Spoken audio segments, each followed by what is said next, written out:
Hello friends, welcome জানাচ্ছি আমার YouTube চ্যানেলে সবাইকে। চলে এসেছি আপনাদের জন্য আরও একটা নতুন ভিডিও নিয়ে। কিছুক্ষণ আগে আমি আপনাদের একটা ভিডিও শেয়ার করে জানিয়েছিলাম যে অন্নপূর্ণা যোজনাতে যাদের আজকে রিজেকশন এসছে বা রিজেক্টেড হয়ে গেছে ফর্ম, তাদের জন্য এডিট অপশান এবং বাড়ি বাড়ি ভেরিফিকেশন কিন্তু হতে পারে, এমনটাই সূত্র মারফত আপডেট চলে আসছিল। জানিয়ে দিই, যাদের যাদের রিজেকশন হয়ে গেছে বা রিজেক্টেড ছিল গতকাল অবধি ফর্ম, তাদের বর্তমান থেকে কিন্তু যে স্টেটাস সেটা পরিবর্তন হচ্ছে এবং রেড কালারটা উঠে গিয়ে চলে আসছে গ্রিন কালার, এবং সেখানে এনকোয়ারি বলে দিচ্ছে, অর্থাৎ আন্ডার এনকোয়ারি বলে দিচ্ছে তাদের আজকে যে স্ট্যাটাসটা আন্ডার এনকোয়ারি, এই স্ট্যাটাসটা কী স্ট্যাটাস এবং ভেরিফিকেশন মেরিটের সাথে কি কানেক্টেড সেটা শেয়ার করে দিচ্ছি। যারা নতুন এসেছে তাদের রিকোয়েস্ট করলাম প্লিজ সাবস্ক্রাইব করবেন, সঙ্গে থাকবেন সমস্ত আপডেটগুলো পাওয়ার জন্য। এবং অফলাইনে যারা আবেদন করেছেন এবং অনলাইনেও যারা আবেদন করেছেন, অর্থাৎ দুটো জায়গাতেই আবেদন করেছেন, তাদের কোন ফর্মটা গ্রাহ্য হচ্ছে এবং কোন ফর্মটা গ্রাহ্য হচ্ছে না সেটাও বলে দিচ্ছি। তো প্রথমত বলে দিই, under enquiry it's very good, মানে গুড অপশান, এবং আলটিমেটলি এটা খুব স্বাগত এই পদক্ষেপকে। কারণ রিজেক্টেড ব্যাপারটার মধ্যে না ঠিক নেগেটিভ ব্যাপার রয়েছে, এবং সেখানে আজকে বেশিরভাগটাই বলছে যে আমরা ডকুমেন্টস ঠিকঠাক দিয়েছিলাম, বাট কোনো না কোনো ছোটোখাটো ভুলের জন্য বা কোনো ভুল না করেই রিজেকশন করে দিয়েছে বা রিজেক্টেড করে দিয়েছে, এবং তাতে একটা নেগেটিভিটিও চলে আসছিল, সমালোচিত হচ্ছিল সরকার। তো সেখান থেকে তারা রিজেকশন থেকে আন্ডার এনকোয়ারিতে যে এসেছে, এটা খুব পজিটিভ মুভমেন্ট আমার মনে হয় অন্তত। অর্থাৎ এনকোয়ার করে দেখা হোক, ভেরিফাইড করে দেখা হোক যে যারা যারা আজকের আবেদন করেছে বাট এখনও অবধি পেমেন্ট পায়নি, রিজেকশন যাদেরকে বলা রিজেক্টেড বলা হচ্ছিল, তাদের বর্তমানে ইনকোয়ারি করে দেখা হোক বা ভেরিফিকেশন করে দেখা হোক তারা সব কিছু সত্যি কথা বলেছে এবং তাদের কেন বাতিল হলো বা ছোটো ছোটো যে মিস্টেকগুলো আছে সেগুলো তাদের শুধরানোর সুযোগ দেওয়া হোক। এটা আমি অলরেডি বলেছিলাম যে পোর্টালটা কিন্তু 7 থেকে 10 দিনের মধ্যে পুরোপুরিভাবে তৈরি হয়ে যাবে বলছে, বাট মোটামুটিভাবে আমাদের 3 থেকে 7 দিন টাইম ধরে চলতে হবে। এবং পোর্টাল দেখুন অনবরত কিন্তু আপডেট হচ্ছে, সকালে এক দেখেছি, গতকাল একটা দেখেছি, এখন বর্তমানে চলে এসছে আরেকটা।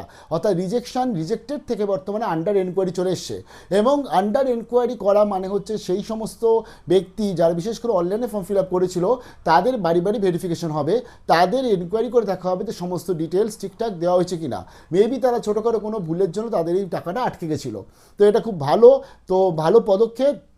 আশা করছি এই যে এডিট অপশানটা যদি না দেয় তাহলে কি মেবি ভেরিফিকেশনের সময় যখন আসছিল, যেরকম অফলাইন ভেরিফিকেশনের সময় যখন এসেছিলো তখন তাদেরকে রিকোয়েস্ট করে বলা যে এই ডকুমেন্টসটা আমার ভুল হয়েছে, প্লিজ একটু ঠিক করে দিন। তো সেরকম কোনো কিছু অপশান থাকবে কিনা সেটাও পরবর্তী আমরা নিয়ে আসবো। বাট ফাইনালি একটা গুড মুভ। কেন গুড মুভ বলছি, সরকার সমালোচিত হচ্ছিল এই রিজেকশনের জন্য বারে বারে, সেখান থেকে আজকের এই যে আন্ডার এনকোয়ারি করে দেওয়া এদেরকে, এটা খুব ভালো সদর্থক পদক্ষেপ। আমার মনে হয় যাদের রিজেক্ট হয়েছে তারা সবাই এটাকে খুব ওয়েলকাম জানাবে যে হ্যাঁ আসুন দেখে যান সত্যিকারে আমি ডিজার্ভ কিনা। এবার আরেকটা ব্যাপার হচ্ছে, এখানে বলে দিই যারা অফলাইন অনলাইন দুটো জায়গায় আবেদন করেছে, এরকম ক্যান্ডিডেটও প্রচুর আছে। অফলাইনে তারা ঠিকঠাক আবেদন করেছে, অনলাইনে সাইবার ক্যাফে বা বাড়িতে বসে বা নিজে আবেদন করতে গিয়ে বা সার্ভার প্রবলেমের জন্য, সার্ভার প্রবলেম বেশিরভাগ ক্ষেত্রে তাদের ধরুন কোনো একটা কিছু লিখতে গিয়ে সেটা পরেরটা চলে এসছে লেখা, কিন্তু সেটা তার সাথে ম্যাচ করছে না ডিটেলসের সাথে। যেরকম বলছিলাম যে কর্পোরেশনে ওয়ার্ড নাম্বার লিখতে গিয়ে 100 লিখতে গিয়ে 101 চলে এসছে, তো তাহলে তো তাদের টাকা আসবে না। তো এই সমস্ত ক্ষেত্রে যে ধরুন অফলাইনে ঠিকঠাক ফিল আপ করেছে, ইভেন অফলাইন থেকে আপনার বাড়িতে এসে ভেরিফিকেশনও করে গেছে, তারপরেও আপনি আপনার মানে ধরুন আপনি 2 তারিখে বা 1 তারিখে বা গত মাসের 28 তারিখে মে মাসে ফিল আপ করে জমা করেছিলেন, আপনার বাড়িতে ধরুন 10-12 তারিখ নাগাদ এসে আপনার বাড়িতে এসে অন্নপূর্ণা যোজনার জন্য ভেরিফিকেশন করে গেছে অফলাইন থেকে এসে, তবুও পেমেন্ট পাননি আপনি, কারণ আপনি মাঝখানে একটা অনলাইনে ফিল আপ করেছিলেন। আপনার সেই যে অনলাইনে ফিল আপ করার সেই যে আপনার যে পেজটা, তার মধ্যে কিছু না কিছু ভুল হয়েছে বলে, এবং যেহেতু আধার কার্ড একবারই সিঙ্গেল এন্ট্রি, আমি বারে বলছি সিঙ্গেল এন্ট্রি হবে, তার জন্য যত মোবাইল নাম্বার চেঞ্জ করুন, সকালেও বলেছি আধার কার্ডের একটা সিঙ্গেল এন্ট্রি, তার ফলে একটা আধার কার্ডে একটাই ফর্ম, তো সে যত মোবাইল নাম্বার চেঞ্জ করুক কোনোদিন সাবমিট নেবে না।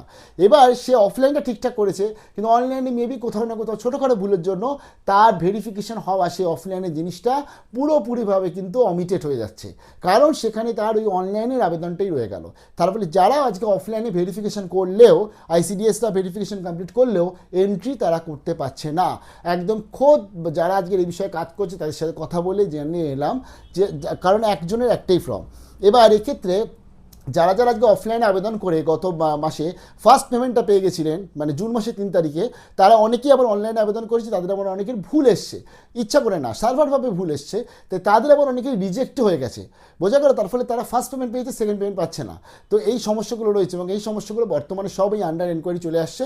আশা করছি সলিউশন হয়ে যাবে, আশা করছি এরা এডিট ট্যাব বলে কিছু না কিছু দিয়ে দেবে, অথবা তারা যখন বাড়িতে ভেরিফিকেশন করতে আসছে তারা যেন প্রপার তথ্যটা নিয়ে নেয় এবং যাবতীয় যা ভুলগুলোকে শুধরে নিতে পারে, তার যাবতীয় যে আপডেট নিয়ে আসবো, কীভাবে ভেরিফিকেশন বা ইনকোয়ারি কীভাবে করবে সেগুলোও শেয়ার করবো, তার জন্য সঙ্গে থাকতে হবে। ভালো থাকবেন, বেস্ট অফ লাক।